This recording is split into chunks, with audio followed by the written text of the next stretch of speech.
சண்டைக்கோழி serial நாளைக்கான எபிசோடில் என்ன நடக்க போகுதுன்னு பார்க்கலாம் வாங்க. அதுக்கு முன்னாடி என்னுடைய சேனலை நீங்கள் சப்ஸ்கிரைப் பண்ணலைன்னா மறக்காமல் சப்ஸ்கிரைப் பண்ணிக்கோங்க. பக்கத்தில் இருக்கிற பெல் பட்டனையும் மறக்காமல் ப்ரெஸ் பண்ணிக்கோங்க. விக்ரம் மகாவை பார்த்ததுமே நம்ம பார்த்தும் பார்க்காத மாதிரி போயிடலாம் அப்படின்னு காரை வந்து ட்ரைவ் பண்ணிட்டு வந்துட்டுருக்காங்க. மகா ஒரு பக்கம் முருகன் நம்மளை பார்த்துட்டு காரை நிறுத்தினா நம்ம மேலே அவருக்கு அன்பு இருக்குன்னு அர்த்தம், அப்படி நிறுத்தலைன்னா நாமளும் ஒரு முதலாளி தான் அவருக்கு அப்படின்னு யோசிச்சுக்கிட்டு வந்துட்டுருக்காங்க. விக்ரம் கரெக்டாக மகா கிட்ட வரும்போது பார்த்துட்டு பார்க்காத மாதிரி திரும்பி போயிட்டுருக்காரு. இதை மகா பார்த்துட்டாங்க. பார்த்துட்டு முருகன், நீங்கள் என்னை பார்த்தும் பார்க்காத மாதிரி போகிறது எனக்கு நல்லாவே தெரியுது. இதுலேருந்தே எனக்கு புரிஞ்சிடுச்சு உங்களுக்கு என் மேலே அன்பு இருக்குன்னு. நான் தான் உங்களை தப்பாக புரிஞ்சுக்கிட்டேன் அப்படின்னு யோசிச்சுக்கிட்டு அங்கேயே நின்றுட்டுருக்காங்க. விக்ரம் கொஞ்சம் தூரம் போயிட்டு காரை நிறுத்திட்டு இறங்கி வராங்க. அவர் இறங்கி வர்றதை பார்த்ததுமே வந்து மகாவுக்கு ரொம்ப சந்தோஷமாயிடுது. அப்போது கிட்ட வந்து விக்ரம் வந்து மகா கிட்ட சொல்கிறாங்க, மேடம் சாரி மேடம், உங்களை பார்த்தும் நான் பார்க்காத மாதிரி போயிட்டேன் அப்படின்னு சொல்கிறாங்க. அப்போ மகா வந்துட்டு, அதான் பார்த்தும் பார்க்காத மாதிரி போயிட்டீங்களா, இப்போ எதுக்காக திரும்பவும் இறங்கி வந்தீங்க அப்படின்னு கேட்குறாங்க. அதுக்கு விக்ரம் வந்துட்டு, அது என்னன்னு தெரியலங்க, என்னவோ ஒன்று என்னை போக விடாமல் தடுத்துடுச்சு அப்படின்னு சொல்கிறாங்க. அப்போ மகா வந்துட்டு, என்னவோ ஒன்றுன்னா அது என்னன்னு நான் தெரிஞ்சுக்கலாமா அப்படின்னு கேட்க, அதுக்கு விக்ரம், அது சொல்ல முடியாதுங்க, அது ஒரு ஃபீலுங்க அப்படின்னு சொல்கிறாங்க. அப்போது மகா வந்துட்டு, அதான் என்ன ஃபீல் அப்படின்னு கேட்குறேன், அதெல்லாம் சொல்லி எக்ஸ்பிளைன் பண்ண முடியாதுங்க அப்படின்னு சொல்கிறாங்க. அப்போது மகா மனசுல நினைக்கிறாங்க, இதாங்க இதே ஃபீல் தாங்க எனக்கும் நீங்கள் காரை நிறுத்தாமல் போன உடனே நானும் அப்படியே போயிடலான்னு தான் நினச்சேன். ஆனால் ஒரு நிமிஷம் அப்படியே வந்து நான் பிரேக் போட்டு நிறுத்திட்டேன், என்னையும் அறியாமல். நீங்கள் சொல்லிட்டீங்க, நான் அதை சொல்லலை, அவ்வளோதான் அப்படின்னு நினச்சிட்ருக்காங்க. அப்போது மகா வந்துட்டு, அப்புறம் சொல்லுங்கள் என்ன அப்படின்னு கேட்க, அப்போது விக்ரம் மனசில் நினைக்கிறாங்க, அன்னைக்கு கோவிலில் என்கிட்ட எதையோ நீங்கள் சொல்லலான்னு வந்தீங்க, ஆனால் புவனா மேடம் வந்ததுனால சொல்லாமல் விட்டுட்டீங்க. இப்போ அதை நீங்கள் சொன்னால் நல்லாயிருக்கும், பரவாயில்ல, நீங்கள் சொல்லலைனாலும் பரவாயில்ல, சொல்லாமல் இருக்கிறது தான் நல்லது அப்படியும் யோசிக்கிறாரு. அதுக்கப்புறம் மகா வந்துட்டு விக்ரம் கிட்ட அமுதாவை பொண்ணு பார்க்க வர விஷயத்த வந்து சொல்கிறாங்க. அதை கேட்டு உங்களுக்கு எப்படி தெரியும் அப்படின்னு கேட்க, அவங்களுக்கு வீட்டுக்கு வழி காமிச்சதே நான் தானே அப்படின்னு சொல்லிட்டு இருக்காங்க.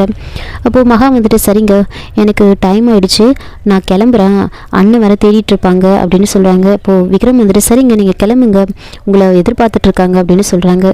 அப்போது மகா வந்துட்டு ஸ்கூட்டியில் ஏறி உட்காடுறாங்க. விக்ரம் நேராக காரில் ஏறி உட்காடுறாங்க. அப்போது மகா வந்து யோசிக்கிறாங்க, முருகன் நம்மளை திரும்பி பார்ப்பாரா, இப்போ நாம் 1 2 3 சொல்லுவோம், அதுக்குள்ளே அவர் திரும்பி பார்த்துட்டாருன்னா எனக்கு இருக்கிற அதே ஃபீல் அவருக்கும் இருக்குன்னு அர்த்தம் அப்படின்னு யோசிச்சுக்கிட்டு 1 2 3 கவுண்ட் பண்ணுறாங்க. அங்கே விக்ரம் வந்துட்டு காரில் ஏறி உட்காந்துக்கிட்டு, இப்போ நாம் 1 2 3 சொல்லலாம், நாம் 1 2 3 சொல்கிறதுக்குள்ளே காவேரி மேடம் நம்மளை திரும்பி பார்த்துட்டா நமக்கும் அவங்களுக்கும் ஏதோ ஒரு பந்தம் இருக்குன்னு அர்த்தம் அப்படின்னு யோசிச்சுக்கிட்டு உட்காந்துட்டு இருக்காங்க. கரெக்டாக 2 பேரும் ஒரே மாதிரி 1 2 3ன்னு சொல்கிறாங்க. விக்ரம் திரும்பி பார்க்கும்போது மகா திரும்பி பார்க்க மாட்டாங்க, மகா திரும்பி பார்க்கும்போது விக்ரம் திரும்பி பார்க்க மாட்டாங்க. அப்படியே வந்து விக்ரமும் காரை மூவ் பண்ணிட்டு போயிடுறாரு. மகாவும் அங்கேருந்து ரொம்ப ஏமாற்றத்தோடு திரும்பி போயிடுறாங்க. இன்னொரு பக்கம் வந்து பொண்ணு பார்க்கறதுக்காக சரவணனும் கூட வந்தவங்களும் எல்லாரும் வந்து வெயிட் பண்ணிட்டு இருக்காங்க.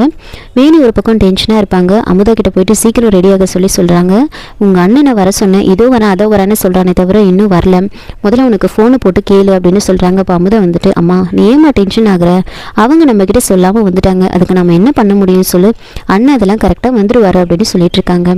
விக்ரம் காரில் வந்துட்டே வந்து யோசிச்சுட்டு இருக்காரு, ஆமாம் நாம் எப்படி அந்த டேட்டாவை எல்லாம் ரெக்கவர் பண்ணோம், நமக்கு எப்படி இந்த விஷயம் தெரியும், என்ன எனக்கு ஒன்றுமே புரியல, என்னதான் நடக்குதுன்னே தெரியலையே அப்படின்னு யோசிச்சுக்கிட்டு வராங்க. கரெக்டாக வீடு கிட்ட வந்து காரை எடுத்துகிட்டு வந்து நிறுத்திட்டு இறங்குறாங்க. இறங்கியும் அதையே பற்றி யோசிச்சுட்டு இருக்காங்க. ஒருவேளை நாம் இதுக்கு முன்னாடி கம்ப்யூட்டர் சம்மந்தப்பட்ட வேலை ஏதாவது பார்த்துட்டு இருந்தோமோ அப்படின்லாம் வந்து யோசிக்கிறாங்க. யோசிச்சுக்கிட்டே வந்து நேராக வந்து வீட்டுக்குள்ளே வரலான்னு வராங்க. ஸ்ட்ரெயிட்டாக வந்து சரவணன் உட்காந்துட்ருக்காரு. சரவணன் வந்து விக்ரமா பார்க்க மாட்டார். வீட்டுக்குள்ளே என்ட்ராகலான்னு காலடி எடுத்து வைக்கலான்னு வரும்போது செல்வி வந்து விக்ரமா அப்படியே தனியாக இழுத்துட்டு போயிடுறாங்க. இழுத்துட்டு போகிறப்போ வந்து சரவணன் வந்து திரும்பி பார்க்குறாரு. திரும்பி அப்படியே எட்டி பார்த்துட்ருக்காரு. அப்போது மாப்பிள்ளை வந்து கேட்குறாங்க, என்னடா அங்கேயே பார்த்துட்ருக்க அப்படின்னு கேட்க, இல்லை யாரோ வந்த மாதிரி இருந்துச்சு அதான் பார்த்தேன் அப்படின்னு சொல்கிறாங்க. செல்வி விக்ரமை தனியாக கூட்டிகிட்டு போயிட்டு, அண்ணே இப்படியே போறியே, அப்புறம் வந்தவங்க கூட நம்ம அமுதாவை வேண்டான்னு சொல்லிட்டு போயிடுவாங்க அப்படின்னு சொல்கிறாங்க. ஏன் நான் நல்லா தானே இருக்கேன் அப்படின்னு கேட்குறாங்க. அப்போ செல்வி வந்துட்டேன், அண்ணன் மூட்டையெல்லாம் தூக்கிட்டு வேர்வை ஸ்மெல்லோடு அப்படியே அழுக்கு சட்டையோடு போனால் அவங்க என்ன நினைப்பாங்க, பொண்ணோட அண்ணனே இவ்வளோ வறுமையில் இருக்காரு, இவர் எங்கேருந்து நகையை போட்டு பொண்ணு வந்து கட்டி கொடுக்க போறாருன்னு நினைப்பாங்க, நீ இப்படியே போக வேண்டாம் அப்படின்னு சொல்கிறாங்க. அதனால் இப்போ நீ என்ன பண்ணணும்னு சொல்கிற அப்படின்னு கேட்க, அதுக்கு செல்வி வந்துட்டு, உனக்காக அம்மா வந்து பேண்ட் ஷர்ட் வாங்கி வச்சுருக்காங்க, நீ போயிட்டு அதை போட்டுட்டு மாப்பிள்ளை முன்னாடி போய் கெத்தா நில்லு அப்படின்னு சொல்கிறாங்க.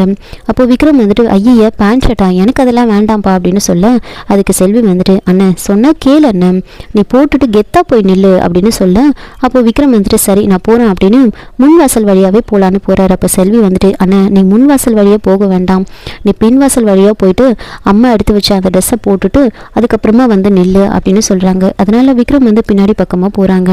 செல்வி வந்து விக்ரம் வாங்கிட்டு வந்த ஸ்வீட்ஸ் எல்லாம் வந்து உள்ளே எடுத்துகிட்டு போகிறாங்க. இப்போ வேணி வந்துட்டு இது என்ன இது அப்படின்னு கேட்க, ஏன் இவ்வளோ லேட் அப்படின்னு கேட்குறாங்க. ஒரு பூ எடுத்துகிட்டு வரதுக்கு உனக்கு இவ்வளோ நேரமா அப்படின்னு கேட்க, அதுக்கு செல்வி அம்மா இல்லைம்மா நீ தான் ஸ்வீட் எல்லாம் இல்லைன்னு சொன்னல, அதான் கடைக்கு போயிட்டு இதெல்லாம் நான் வாங்கிட்டு வந்தேன் அப்படின்னு சொல்கிறாங்க. இப்போ வேணி நீ போய் சொல்கிறேன்னு எனக்கு நல்லாவே தெரியும், இதெல்லாம் முருகன் தானே வாங்கிட்டு வந்தான் அப்படின்னு கேட்டுட்டு இருக்காங்க. சரி சரி நீ சீக்கிரம் போயிட்டு அமுதாவை ரெடி பண்ண அப்படின்னு சொல்லிட்டு வேணி ஒரு பக்கம் அவங்க வேலையை வந்து பார்த்துட்டு இருக்காங்க.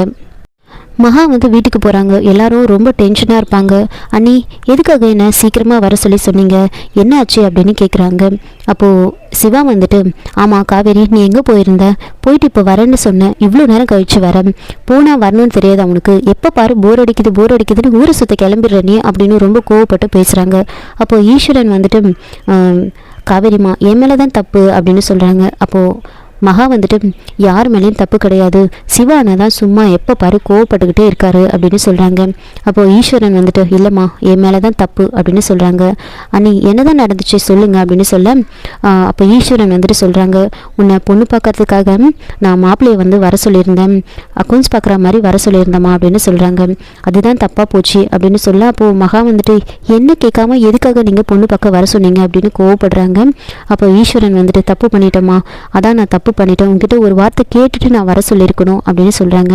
அதுக்கு புவனா வந்துட்டு சொல்கிறாங்க எங்க அதெல்லாம் ஒரு தப்பும் இல்லைங்க, எல்லாரும் பண்ணுறது தான், அதையே நீங்கள் இப்படிலாம் பெருசாக தப்பு பண்ணிட்டேன்னு சொல்லிட்டு இருக்கீங்க, உங்கள் அண்ணன் எதுவும் பண்ணலம்மா, உனக்காக ஒரு மாப்பிள்ளையை பார்த்துருக்காரு, அது கூட தட்டு பூ பழம்லாம் எடுத்துகிட்டுலாம் இல்லை, வெறும் மாப்பிள்ளை மட்டும்தான் வந்தார், அவர் மட்டும்தான் உன்னை பார்க்கலான்னு வந்தார், முதல்ல உங்கள் 2 பேருக்கும் பிடிச்சிருக்கா இல்லையான்னு பார்க்கறதுக்காக தான் வந்தார், பொதுவாக இதெல்லாம் வந்து ஏதாவது ஒரு ஃபங்க்ஷனில் வச்சு பார்ப்பாங்க, ஆனால் எதுக்கு வெளியில் அப்படின்னு சொல்லிட்டு உங்கள் அண்ணன் வீட்டுக்கே வர சொல்லிட்டாரு, அவ்வளோதான், வேற எந்த தப்பும் இல்லை, அது ஒரு தப்புன்னு சொல்லிட்டு இருக்காரு பாரு அப்படின்னு சொல்கிறாங்க. அப்போது ஈஸ்வரன் வந்துட்டு இல்லைம்மா உங்ககிட்ட ஒரு வார்த்தை நான் கேட்டிருக்கணும், அவரை நான் பொண்ணு பார்க்க வர மாதிரி கூட வர சொல்லலை, கொஞ்சம் பார்க்குற மாதிரி வாங்க அப்படின்னு தான் சொன்னேன், ஏன்னா உனக்கும் மாப்பிள்ளையை பிடிக்கணும், மாப்பிள்ளைக்கும் உன்னை பிடிக்கணும்ல, அதுக்கப்புறம் தானே மற்றது எல்லாமே, அதனால தான் வர சொன்னேன், ஆனால் அதுக்குள்ளே என்னென்னவோ நடந்து போச்சு அப்படின்னு சொல்கிறாங்க. அது கேட்டு மகா வந்துட்டு என்னென்னவோ நடந்து போச்சு அப்படின்னு கேட்க, அப்போ புவனா வந்துட்டு அதை ஏன் கேட்குற, இடையில இந்த முருகன் பூந்து மொத்தத்தையும் கெடுத்துட்டான் அப்படின்னு சொல்கிறாங்க. அப்போ மகா வந்துட்டு முருகன் என்ன பண்ணாரு அப்படின்னு கேட்குறாங்க. அதுக்கு புவனா எல்லா விஷயத்தையும் சொல்கிறாங்க. எல்லா விஷயத்தையும் சொன்னதை கேட்ட உடனே மகா வந்து ரொம்ப சந்தோஷப்படுறாங்க. முருகன் நீங்கள் பெரிய ஆள் தான், அன்றைக்கி என்னடானா அவ்வளோ காஸ்ட்லியான காரை வந்து நீங்கள் சரி பண்ணீங்க, இப்போ என்னடானா சாஃப்ட்வேர் இன்ஜினியராலே முடியாத விஷயத்த நீங்கள் பண்ணியிருக்கீங்க, பரவாயில்லையே, யானையோட பலம் அதுக்கு தெரியாதுன்னு சொல்லுவாங்க, அது மாதிரி தான் உங்களோட பலம் என்னன்னு உங்களுக்கே தெரியல, பெரிய ஆள் தான் நீங்கள் அப்படின்னு மகா வந்து யோசிச்சு ரொம்ப சந்தோஷப்பட்டுட்டு இருக்காங்க. இன்னொரு பக்கம் விக்ரம் வந்துட்டு வேணி அவங்களுக்காக எடுத்து வச்ச அந்த பேண்ட் ஷர்ட்டை வந்து போடுறாங்க. போட்ட உடனே அவர் கெத்தா ஆஃபீஸ்க்கு போனது, அவர் ட்ரெஸ் பண்ணது, அது எல்லாமே வந்து அவருக்கு திரும்பவும் ஞாபகத்துக்கு வருது. இதோட இந்த எபிசோடை வந்து முடிச்சிருக்காங்க. என்னோட ரிவ்யூ பிடிச்சிருந்தா லைக் பண்ணுங்கள், மறக்காமல் சப்ஸ்கிரைப் பண்ணுங்கள். தேங்க்யூ.